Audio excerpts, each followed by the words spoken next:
Hong Kong has entered into an era with a tightening control from China.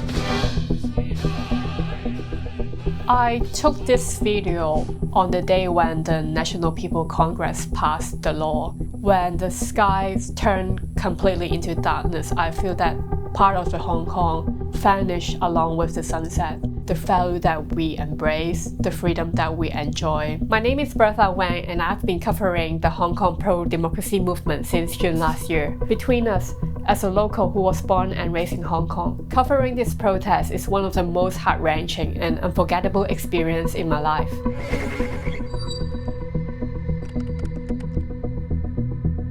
My role is to provide a local perspective of what is happening in Hong Kong. I try not to provide just one-sided perspective like the pro-democracy side, the yellow side. We don't want to be silenced, not just for our generation, but also for the next generation. But also the pro-Beijing side, the blue side.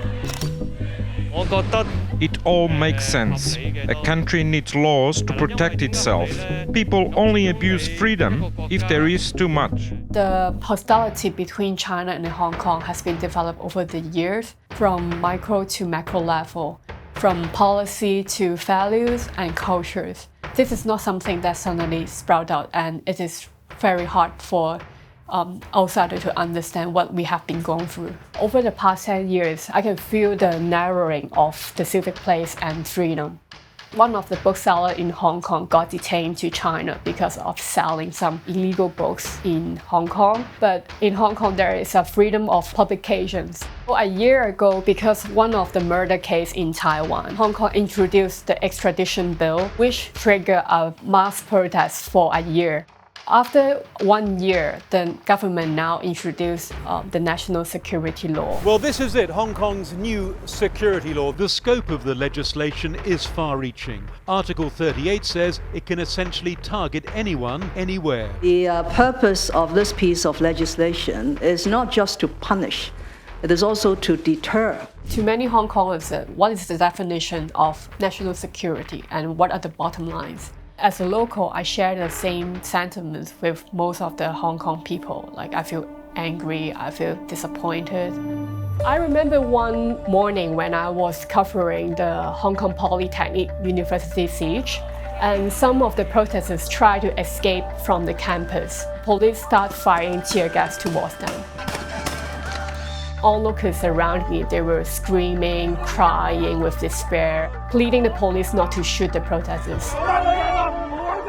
At that time, I was so emotional and I just want to cry as well, but I have to stay professional so that this kind of emotion will not affect my news judgment. Today is July 12. What is getting more worrying is the expansion of police power under the new law. So there are many uncertainties in Hong Kong nowadays, and we never know what will happen next week. I think the most significant part would be the internal fear among Hong Kong people. They're kind of doing all this self-censorship among themselves. What they are talking on social media, try to delete all the sensitive posts.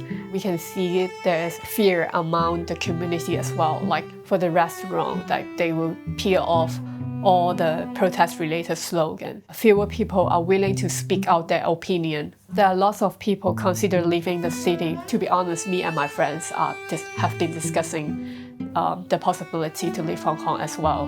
But deep down, we do not want to leave Hong Kong because this is our home and we don't want to give up yet.